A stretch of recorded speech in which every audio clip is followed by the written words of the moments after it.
Morning, everyone. Pleasure to be here. And thanks, David, for joining us. I was just asking David what kind of audiences he's used to, and he was saying that the first time he was in Bangalore, he was addressing an audience of about 5,000 people. And there were another 6 million people listening to the podcast or the YouTube video. This is certainly not one of those. I was also asking him what is his typical class size when he teaches at the university, and he was saying he teaches graduate students mostly, and the class size is 25. So this is definitely larger than the class size, but much lower than the audience that he is normally used to. So just to make this efficient for all of us, we will try to keep this like a cozy podcast kind of thing, and also make sure that it's a lot more interactive. So I have a bunch of questions for David. Most of you must know about what David does, but we will get to hear from him as well. But associate professor at Bar-Ilan University, a futurist. Full professor. Professor at Bar-Ilan University, futurist and author of 3 books. And he was saying that he mentors about 70 PhD students. So we'll get into the session, but I was also curious in asking myself early this morning, as among all the sessions, why did Claude choose me to run this session? And in some sense, while David is a futurist, as a seed investor and somebody who's heavily invested in technology and entrepreneurship, I think we are also in the business of predicting the future. The only difference being that we get it wrong most of the time. People like David get it right most of the time. So I'm hoping to learn from what are the ways in which we can get better at this, and hopefully for the audience same kind of feedback. Just to make sure that we all have context to what David has done, while it is difficult to do justice to his entire body of work over these many decades. I'll just request David to give a quick introduction of what he's working on, and what is his body of work, and what kind of work that he's currently focused on. And after that introduction, we'll jump into a set of questions which I've had a chance to briefly discuss with him. And more importantly, at the end, we will open it out for audience questions. Yeah, David, over to you. Well, people think that I have a gazing ball with which I'm trying to find out what's going to happen. Let me just, briefly say the basic assumption of futurist thinking, and that will give us some sense how come we are able to foresee things a little bit more reliably than many other people, many other experts.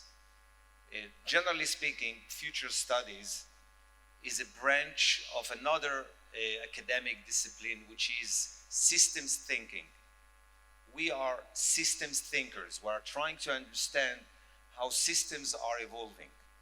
And the basic assumption is that there is logic how systems are evolving. And by saying systems, I mean all kinds of systems, from biological systems, geopolitical systems, economic systems, and even technological systems.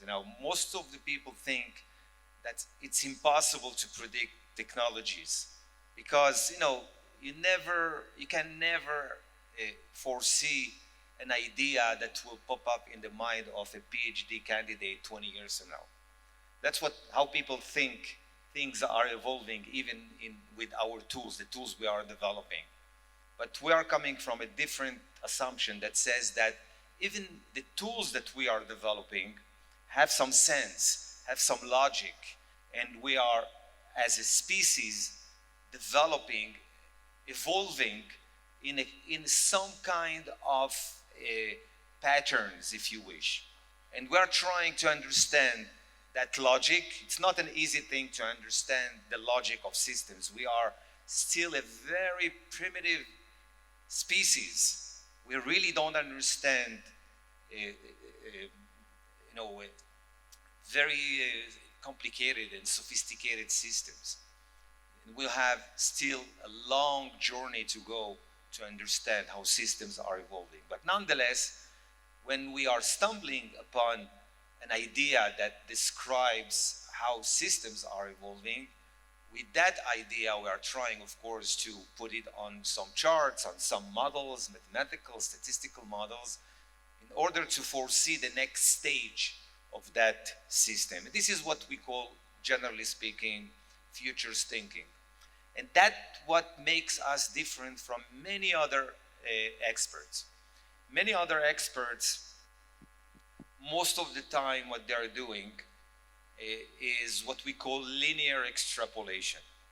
They look at the past, they see a trend, and they're extrapolating in a linear way most of the time.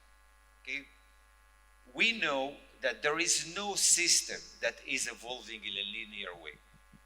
The more systems are very complex and sophisticated, the more there are a lot of curves that are happening in their evolution. And we are trying actually to see those curves and give some reliability to what we see. This is the most important thing in science. You know, whatever we do is based upon some kind of measurement that gives reliability to our understanding. And we bring that measure to the decision-making process in order for the decision makers to evaluate those trends based upon the reliability that we also bring to the table. So this is what makes us different. Now, there are experts that have the guts to see things in a very unusual manner, but they cannot replicate it, and they cannot even explain it. And from time to time, we see great leaders, great business people that have insights that they cannot even explain, and they turn to be right. But we cannot rely on these people because you never know who are they. So we are trying to bring that kind of thinking into a very systematic way. And with that systematic way, we are able, up to now at least, generally speaking, this discipline has evolved, started evolving just about after World War II. And from then, we had a lot of studies, doing a lot of studies in different disciplines, different subject matters. Generally speaking, we are now estimating that about 70% of the predictions that were made were at the end correct. Now, I hope you understand that 70% is really something unusual for a species that didn't have those tools that can give him, some assurance that whatever he thinks about the future will actually happen at the end. We still have, a long journey to, fine-tune our tools, our models, in order to bring those models to be much more accurate. But 70%, I hope you understand, this is something really unusual. How was my introduction to the field? Oh, very good. There is this famous Yogi Berra quote which says that it is tough to make predictions, especially about the future, right? So hopefully with the tools... Those are cynical people. So with those tools and the methodology that you're saying, and the 70% success rate of being able to predict, I'm sure there is some science which during the course of this conversation you will be able to share a little bit of it with the audience so that we can also get a little better at this. Starting with the macro question, David, right? It's very easy to look at change that is happening in front of us and be carried away, either on the side of hope or optimism, or on the side of anxiety, saying that it's going to be really bad or this is going to be really life-changing, right? And if you just step back a little bit and look at the last 5,000, 7,000 years of human beings and how they've evolved, it is quite possible that every 200, 250 years, something like this has happened, right? Either as an accident, either as a natural disaster, or some change, or there are many technological advances, not all of it is digital software, right? Agriculture, the way we have organized labor, finding out how microbes work, right? Several things. sitting where we are today, right, and looking at the next 45, 50 years, and looking at everything that we are reading about the headlines in terms of what AI will do, and these waves have come and gone. The one thing that I always ask myself is, how real is this change, right? Is something different this time, right? So just in terms of the impact of this technology, are we overreacting or are we underreacting, or this time it's going to be more closer to what people put it out to be, just in terms of the broader impact on society. So help us calibrate, right? How do you see the response that we need to have today to the sense of to the slew of technology change that we are seeing around us? That's a topic I'm about to publish in a book in a month. Okay. So I'll try to Everyone summarize the everyone book. in the audience is going to get a special preview to that. I'll try to summarize the book in a few sentences as much as I can. Let's take, for example, AI. Most of the people think that AI is something so unusual that it's going to shake the foundations of everything. I'm not part of these people. Okay, and two of us. Yeah. Yeah. Okay. You too? Great. Now I'll try to explain it. In order to explain it, let me give a very broad perspective to the present. Okay, we as a species, we do not accept somehow, I don't know why, we do not accept our physical and cognitive features as a given. Okay?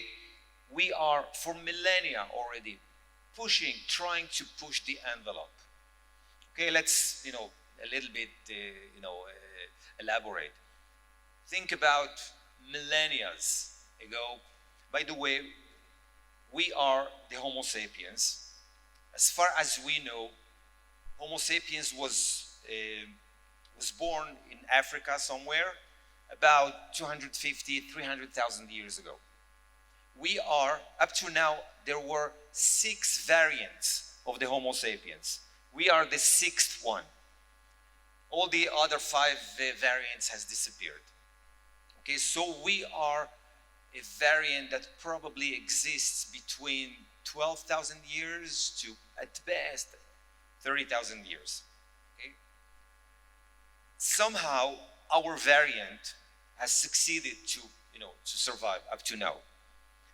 One of the characteristics that helped us survive is that we really do not accept our constraints, physical and cognitive constraints, as given. And just think about, at the beginning, we said to ourselves, we don't like, moving in space in 4 kilometers speed. That's not now. We would like much faster to move in space. So we were able to develop a piece of rock in a circular way in order a little bit to move faster. But that was not enough. And then just take it in time, and you'll see we said it's not enough our strength. We want something that will help us enhance our physical strength. And there was a time just a century ago that we said that's not enough. We want to fly, and we developed tools with which we were able to do amazing flights. Now we are, by the way, I don't know if you are familiar with one of the great achievements at the moment, is that we are about to go outside the solar system, okay, which is just mind-boggling a century ago, right? So at the 20th century, we said, well, okay, we have pushed the envelope of our physical entity. Now let's push the cognitive abilities. At the beginning, we said, well, our memory is nothing. Let's develop a tool with which we can, collect a lot of memories and be able to access it in real time from everywhere. And then we said, that's not enough.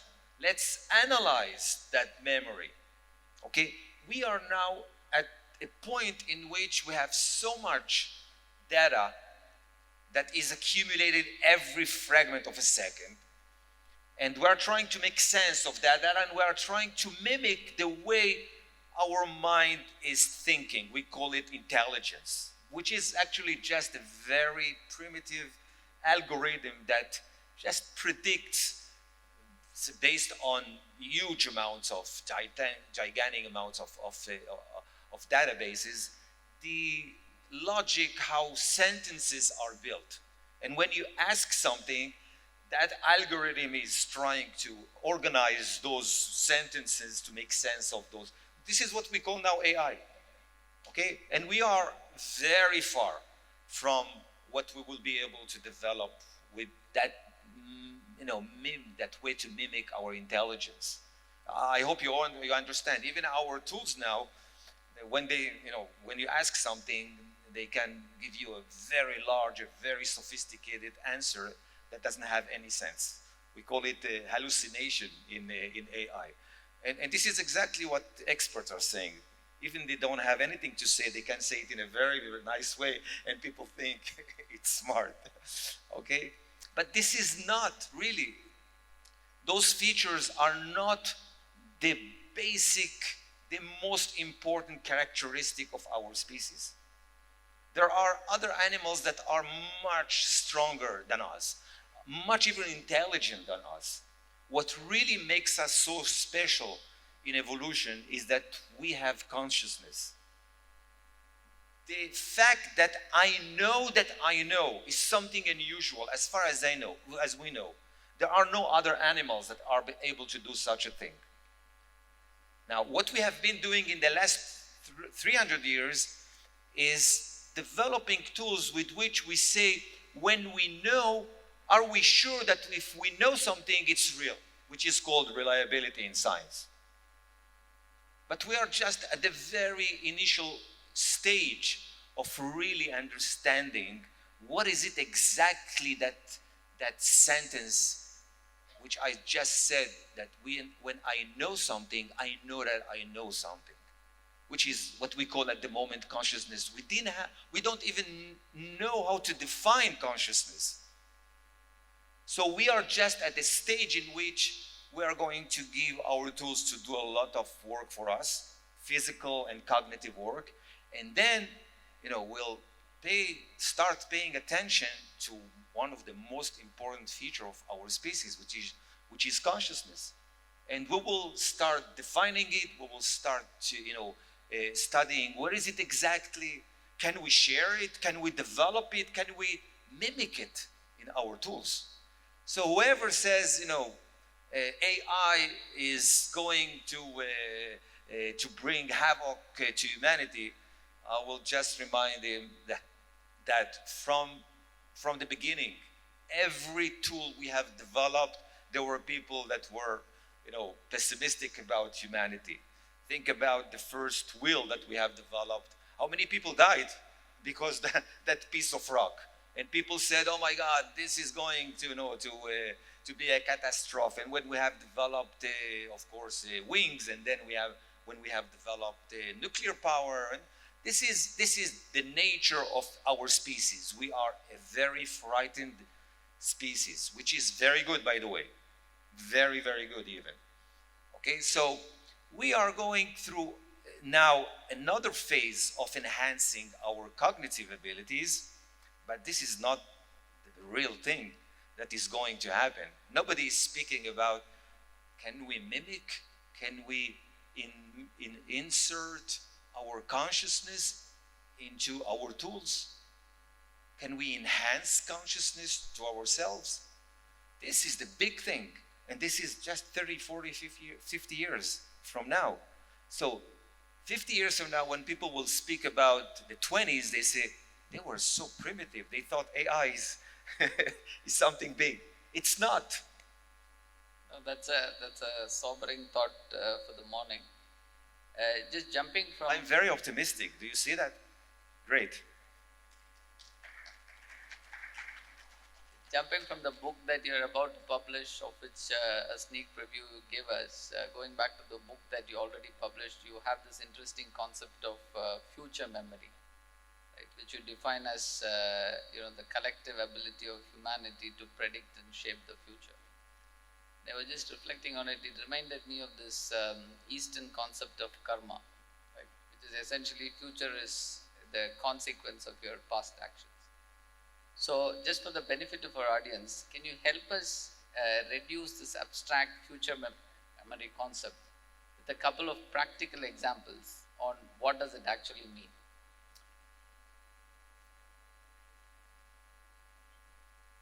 Let's again take a very larger scope of what's happening. We are probably, even though there are already some studies that point that not only humans can think about the future, also some animals can think about the future, okay? But they can think about the future in a very short term. Let's say most of the animals can think maybe at the beginning something like a few minutes ahead. Some other animals, they can go 1 year ahead or something like that. We are the only species that can think about the future and change our behavior at the present, even though that future did not happen yet. There are a lot of animals that can react better to triggers that are coming into their surrounding, much better than us. But we are the only species that can think about, let's say, a rock that might, go down from a mountain, and even though nothing has happened, and once only in 50 years there is a rock that is, collapsing from somewhere, we will change our behavior at the present and go far from that mountain whatsoever. We are the only species that has that ability to what we call future simulations of different memories. Those memories are not coming from the past, they are coming from the future.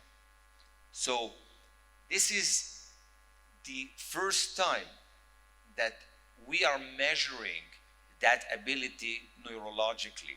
It seems to be that as a species, we are really evolving, and we have found the exact spot in our brain in which we are able to do that kind of thinking. And there are a lot of studies that are trying,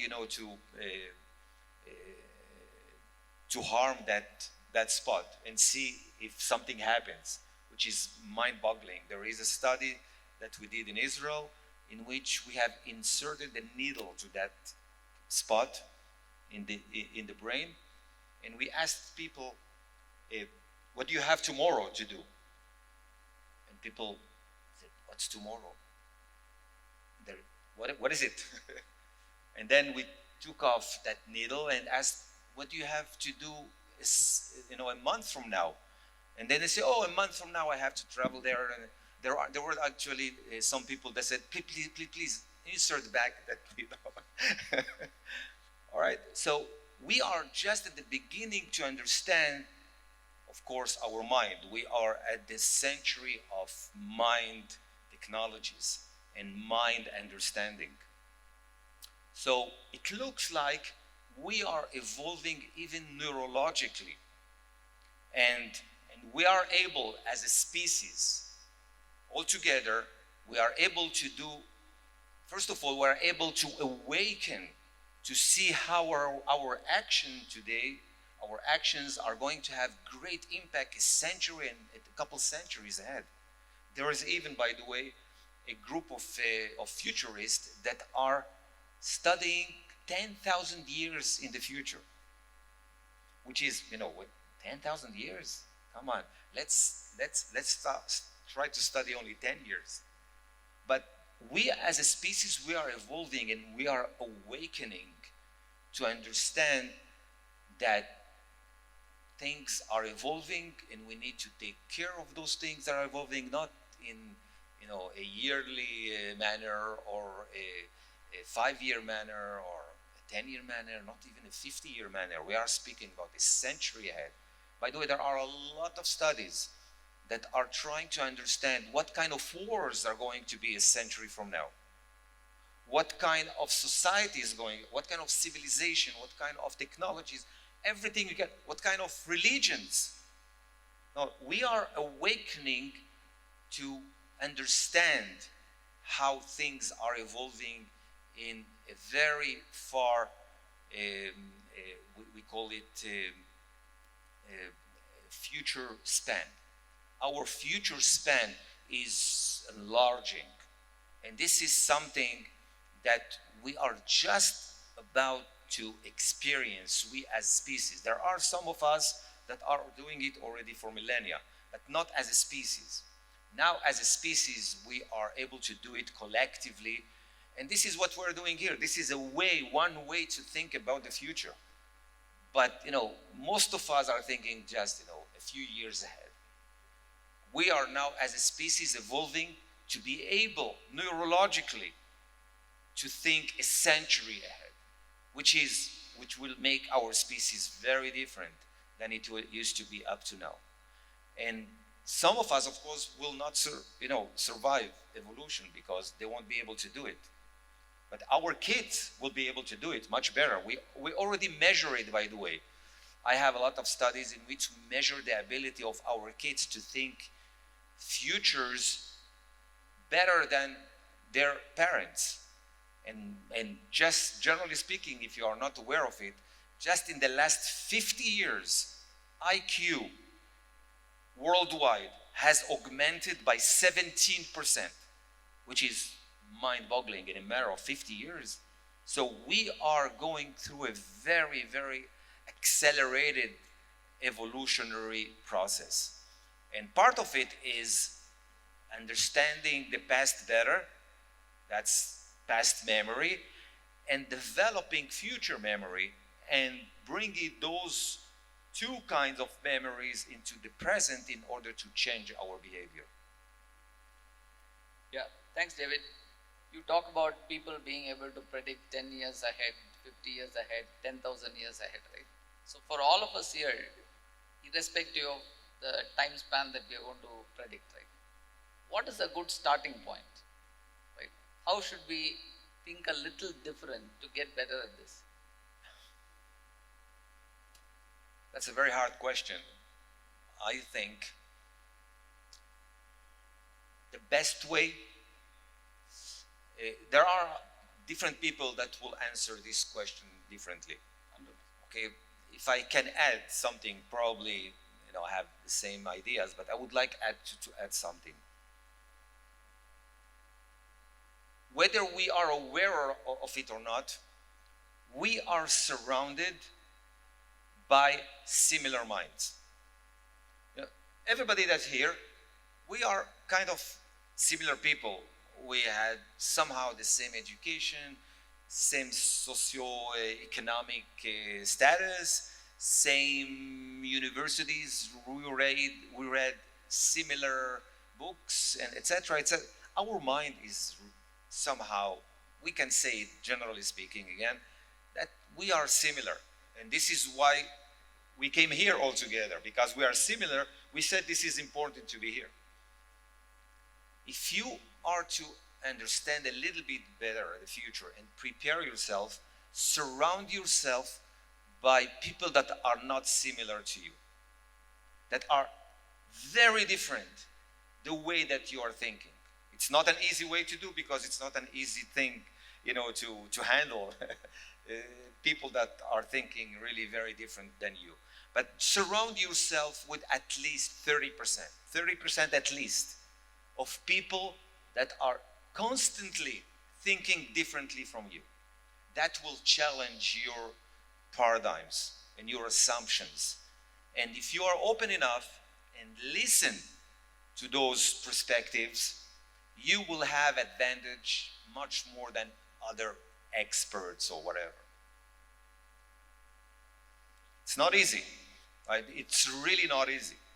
We tend to collect similar people around us without even, paying attention to it. Get out of your echo chambers. So, on the point of this being able to predict the future, there's also this notion that future is always different. It's always about change. I was reading this fascinating book by Morgan Housel. It's called Same as Ever, where he talks about this whole idea of, well, everybody is trying to predict the future and what will change and all that. There is some merit in asking ourselves what has not changed over long periods of time, right? So when we think about the future, when we think about how tomorrow will be different from today, what do you think is the time that we should spend, or what is the merit in this point of also thinking hard enough about what's not going to change, what's going to be enduring? Is that a point worth keeping in mind at all, or the focus needs to be only on what's going to be the delta? Well, we cannot think always about unusual things that might happen. It's impossible, to sustain and survive mentally in that mindset. Even though there are people that are constantly thinking about what might be different. But these are people that you need only one or two around you. you need the others that have that ability to continue the trend. Not, shake the foundations of your system constantly. This is impossible to sustain. Nonetheless, we have to be aware. And again, this is not an easy cognitive ability. That we are in a time that change is so accelerating. We don't have enough time to adjust and even to be aware of what's happening. I'll give you just one example. At this very moment, there are so many things that are happening in human history that we are not aware of. Really, that are going to totally change our civilization. From new technologies that are developing to geopolitical issues. Most of the time, we need perspective, not only to understand, but first of all to know what's happening, and then to understand.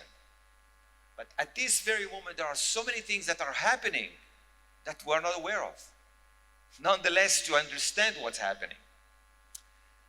Therefore, we need always to leave about 10 to 20% of our efforts and resources to be able to invest in cases in which we are totally surprised. And I don't have to explain even what happened to Israel lately. That's exactly the point. That's exactly what happens during history all over the world for millennia. We are time after time surprised about things that are happening. So we need to leave always those 10 to 20%. It depends on the time, it depends where you are on this planet. I believe that there are places that they need to leave 30% of their resources to those kind of surprises that shake the foundations of a system.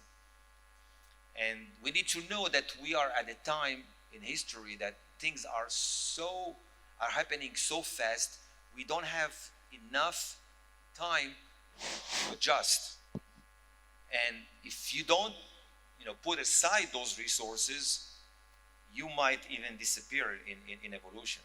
And it happened all over, history in different places worldwide. Resilience means that not only you are able to change, you are able to put resources in something you don't have time to change. This is very, very important from my point of view. Okay? And we have always to be aware of that there will be great surprises. There is no way to foresee those surprises. In future studies, there is a whole category of methodologies and of course studies that are trying to foresee what we call the wild cards of futures. Wild cards means that at the present, their probability that they will happen is about 20% to 30%. And the wild cards are emerging time after time in a very short period. It used to be that those wild cards would happen once in a century, once in millennia even. Now those wild cards are happening about 2 to 3 years constantly, and those wild cards are really very significant. So we have always to put in mind to leave those 20 to 30% resources for those wild cards that we will not have time to adjust to, and our resources will take care of it. That doesn't sound so optimistic, but this is life. David, you spoke about the development of these tools and methodologies that you use in your lab that allows you to get to about 70% prediction accuracy, right? And there is this tendency to also look at the big arc of history, right? One big thing happened and then lots of things changed. If we actually meticulously look at or trace the change, right, there is a lot of series of small events that have led up to this large change, right, which we call path dependence. So how do you reconcile the need for this prediction accuracy with something as real as path dependence, right? How would you marry these two? One way to make sense of those long tail, we call it long tail signs, is to put those signs in a model. Sometimes that's a statistical model, sometimes it's a mathematical model, sometimes it's just a pattern that is repeating itself in history, and you put those signs into the pattern that you have already from the past and see if it matches. If those signs are matching a pattern, you better be careful, because there is 70% chance that that pattern will repeat itself. Okay, and I'll give you just an example of a pattern, right? There is a very known study that was done by two academics. One has just passed away lately, and they have found that in the last 500 years, which is not a lot, but we don't have enough knowledge from the past in order to do much more than 500 years back. They have found that in the last 500 years, humanity has developed in a cycle of 80 years. 80. Okay? And those 80 years, it always starts with a calamity, with a great disaster. And those 80 years are divided into 4 stages. Okay? And they are repeating itself, 80 years. And it ends also, of course, by an unusual disaster. It might be a war, it might be a collapse economically, etc. The last cycle has started in World War II. Okay? Now, we know that it takes about 60 years until that each cycle actually has a very clear order and very clear authority that is defining that order. I'm not going to elaborate, we don't have time. After 60 years, there's always that order is challenged. After 60 years, most of the time, most of those cycles, we are actually at the 7th cycle in the last 500 years. So it's logical to say that those cycles will continue, even though it's only 70%. doesn't say that it's 80% or 90%. So after 60 years, there are so many, holes in that order that are emerging after 60 years, and that order is challenged. It takes about 20 years until that order collapses. And when it collapses, there is either a war, a huge war, either a collapse economically, etc., etc. And we are exactly at the end of the 80 years after that World War II. And we know that something huge is happening in history. Now, world order, we all feel it, is in trouble. And there are a lot of nations and people that are challenging that world order, and it will bring a collapse, somehow a collapse in the next 5 to 10 years. Okay, there are already a lot of people that have done those studies with very, very detailed simulations, what's going to happen in the next 5 to 10 years, and we have already the unusual signs. Think about the invasion of Russia to Ukraine, think about what's happening in Israel, think about what's happening now in the border with China, in India here. A lot of things are happening, and let me give you a hint. Something really big is about to happen with Venezuela and the US. Okay, and what you see now with the Houthis, okay, you are going to see Venezuela challenging the Panama Canal, which will bring havoc to world trade. So you can see those signs, and if you put those signs in a pattern that already happened a few times in history, you can make sense of those signs. And you'll be able, to say that you predicted something with an accuracy of 70%. We don't need more than that, because the whole idea is not to predict. I hope you understand it. Who we are to understand what the future will be. The whole idea is to understand the vectors in order to come to the present and try to change those vectors.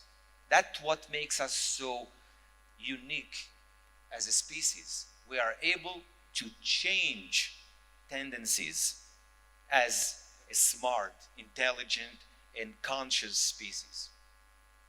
That's very insightful, David. Before I open out to audience questions, we have some 6-7 minutes. I just had one last question from my side.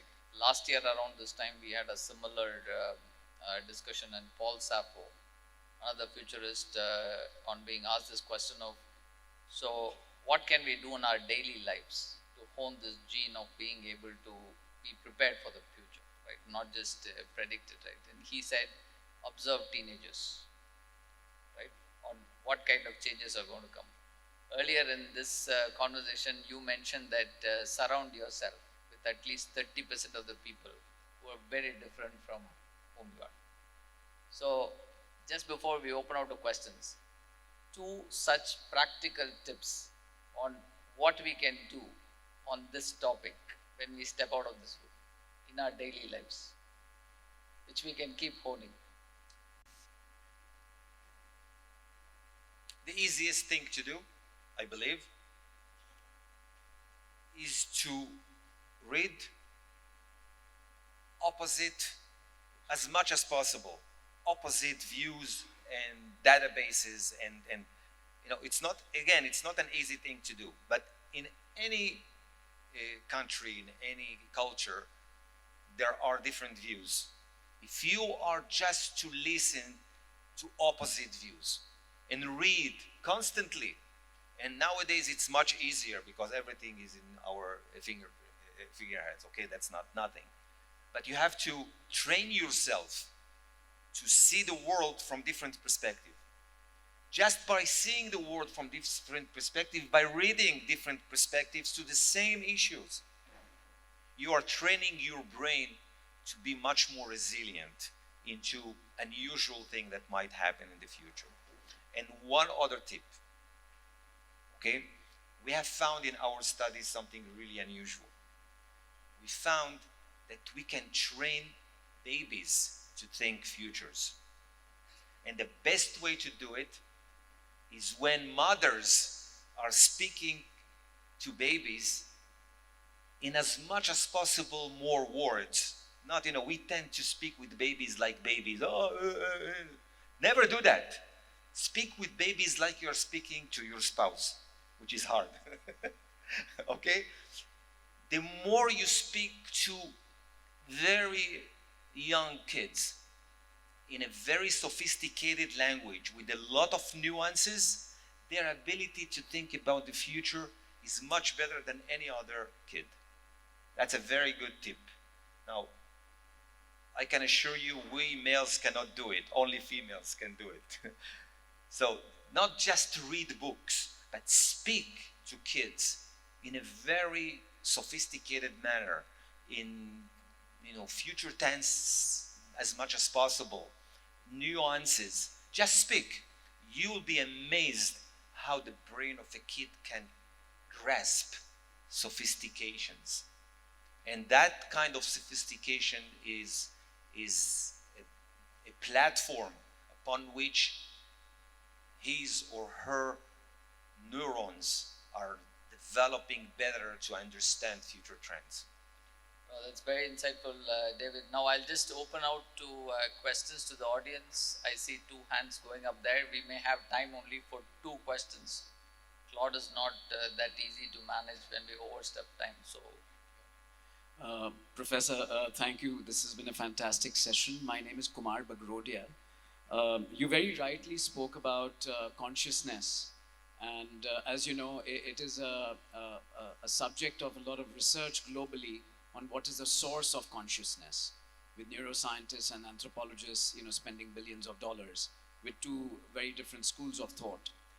And in your upcoming book, you mentioned about future memories, so which is really relying on the subconscious, as the brain relies heavily on the subconscious to make decisions and also access the memories to then think about the future, imagination. What do you think then is the interplay between consciousness and subconscious when thinking about the future? In my book, I'm doing something nice, I believe. I'm scanning literature of millennia that try to understand what consciousness is. And I found a pattern that we went through in our understanding what consciousness is. It doesn't say it's consciousness. It's only our understanding what consciousness is. In different cultures, in different scientific domains, etc. I scanned a lot of literature, which was, for me, an amazing experience. Really, what humanity has done for millennia trying to understand such a topic. There are new sciences that are dealing specifically with your question. One of the scientific domain which is new, which is called transpersonality. Okay, so I'm covering a lot of paradigms. What is consciousness? And I found there is a pattern that has evolved during millennia. Okay, what I'm trying to do is just to forecast the next stage based on that pattern, how we understand consciousness, and I'm trying to see what kind of sciences we're going to develop because of that consciousness. What kind of scientific breakthrough, which is, people think that scientific breakthrough are you cannot predict. You cannot, get into the mind of a scientist that is going to be in academia 20, 30 years from now. No, we don't agree. I don't agree about that. There is a pattern that our mind is evolving and perceiving the world. So what I'm trying to do is to understand the next stage of how we understand consciousness, what kind of sciences we're going to develop, and what kind of tools we're going to develop, in order to change our civilization to adapt to that conscious stage or state. Okay, this is not an easy thing to do. I don't think that's exactly what will happen, but this is the way we as futurists are trying to understand how things are evolving. And I can tell you there were some people that already read the book, and at least they said to me that this is really a new way of thinking about our evolution, which is by itself interesting. Great. Vishal, VG, thank you. 30 seconds. Quickly. 30 seconds. 30 question. seconds, quick question. Great, I'm Vishal Krishna, Dr. Passig. I'm a fan of Isaac Asimov's Foundation, and obviously I'm a student of political science. My question to you is, you said 20% of the world should reserve itself to face future consequences. How do they do it? Do they need to do it geographically, where they put great minds together and in one particular place like the Foundation novel? Or do you think it's going to happen with consequences and will evolve together as a race?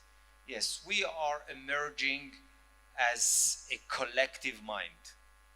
Up to now in history, we had evolved in, first of all, in very small groups, and then very small cities, and then very small and large nations. And now we are evolving as a collective species. So, but it has a lot of, stages, that evolution. And at the end, I believe at the end of this century, we will be much better, we will be acting much better as a collective than we are now, even though we are going to go through a phase in which our globalization, what we have called globalization up to now, is collapsing, okay? And it's collapsing, and it's either will totally collapse and we will have to start from scratch a new collective global world order and civilization, or we will have just to fine-tune what we have already done in the last 80 years. But I really believe that we are evolving as much more a cohesive species, and we all know it. When you travel a lot worldwide, you see that we are much more similar than we are different, and it will be more and more and more similarity, even though similarity doesn't say that you think the same thing. Civilization is similar. You have the same platform, the same let's say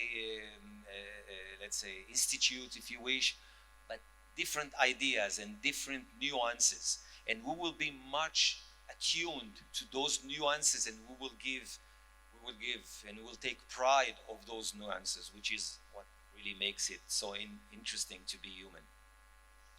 Thank you for this fascinating session, David. Just to summarize, in numbers, surround yourself with 30% of the people who don't think like you. 10 to 20% of your resources invest in things that are potentially wildcards. Read opposite views, and mothers should speak to the children in more sophisticated ways and not really in tattle. That doesn't mean men should give up the challenge. They should also get better at this. Has had 70% prediction accuracy.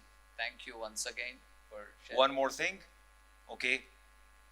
Be careful.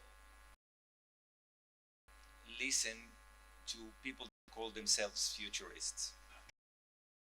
So we will remember that. Certified futurist, not okay. And there are a lot of people that they think they are futurists. Ask, what's your methodology, and what's the reliability of your methodology? If they cannot say their methodology and their reliability, don't listen. These are futurists. Thank you very much. Thank you. Thank you so much.